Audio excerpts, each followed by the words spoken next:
What's up, guys? We finally got my girlfriend Anna to be the Uki. Perfect timing too, because we needed someone to be choked over and over again. Okay, first things first. When you put in your first grip, you want to insert it palm up with your thumb facing towards the neck. You don't want to grab so deep that it bends your wrist, nor so shallow that you miss the artery. You want to grab deep enough that the blade of your forearm is strong against her neck when you flex that wrist. If your first grip isn't good, the whole choke goes out the window. Thankfully, the first grip is always the easiest to get. The second grip, though, is where everyone struggles. For the second grip, we want to look at her right arm to decide how we want to attack. If her elbow and hand are placed low, I'm going to take that direct path into the collar, getting it deep enough that once I flex and pull, my forearm are now cutting off both arteries.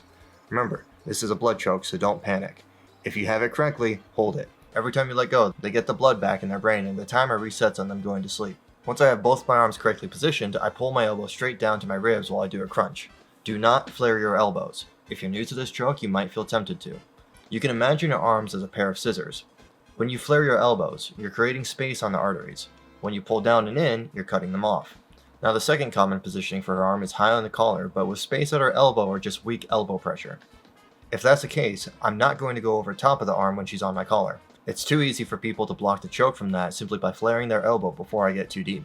It can still get tight, but it's harder to insert and likewise, harder to finish. Instead, I go underneath the elbow.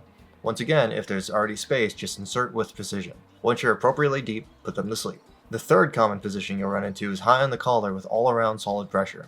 Obviously, this is the one we plan for, but we take mistakes we see along the way. Now, as long as their pressure isn't overbearing, I can often use my hips in my first grip to get underneath that arm. I bite downwards with my feet to lift my hips. I then drop my hips as I use the first grip to keep them where they are. They can block this with better use of pressure, but if they don't, I get a chance to insert my hand all the way to the choke. As with anything else, drill this movement to develop that precision. If they have too much pressure for that, I'm going to punch them sideways using my first grip while slightly rotating my upper body, retracting my right knee as I do while pressuring inwards with the knee.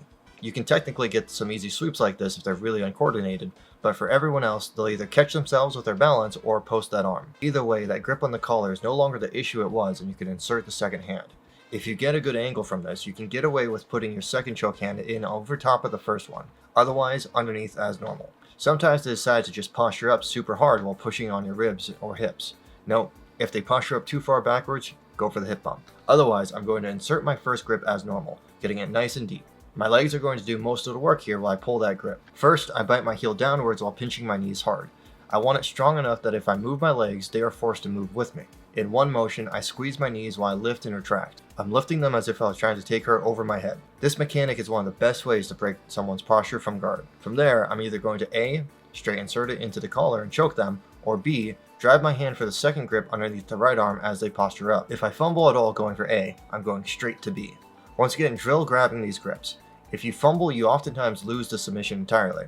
If you're accurate at shooting for the grips, your success rate skyrockets. Now, when you do go for this sub, often they prevent the choke near the start by using their hand to block your forearm. I love when they do this though, because there's nothing stopping you from just snapping a triangle. As they block it, open your right leg while maintaining pressure across the back with the left. Swing the right leg until it traps the arm while going across the neck. Yes, their hand will still be inside, but you can choose whether to commit to the choke or commit to the triangle. There's triangle armbars and kimaras as well, so you got plenty of ways to continue your offense. Just don't go for this if they're not committing their arm to blocking yours. If you do, they're going to pin your leg and likely get a free pass from it.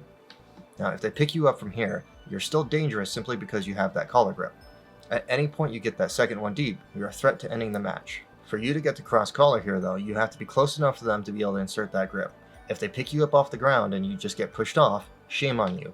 Go hit the thigh master. But sit up to them while diving that second grip under or over their arm as before. If you get it deep, congratulations, you might have just won the match. If it's not there though, it's time to switch it up. There's a fuck ton of options whenever you get picked up from close guard.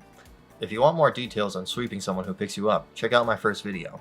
But my collar grip switches to getting control of their right arm, and then my left arm swings underneath their knee.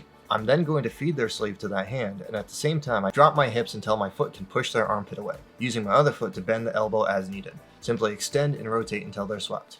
If you wish, you could instead shoot for an omoplata from here. Use this setup to get a solid bite on the shoulder, use your other leg to push their head down to break their posture. To come up, grab their hip while letting go of the sleeve.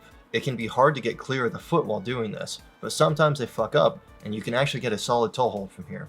My personal favorite though is using this transition to get into an omoplata armbar. This will get covered in much greater detail in another video, but instead of switching to the hips after breaking their posture, I scoop my hips out while maintaining control of the arm, focusing on the bite with my leg. Once enough space has been created, I insert the other leg under their hips and hip in myself to finish the armbar. Alright guys, hopefully everyone can go out and hit the cross collar choke more successfully now. If you want to support this content, you can find me on Patreon where I release videos early, show some behind the scenes footage of making these videos. I've also got some exclusive content for Patreon subscribers coming up. Bye, have a great time!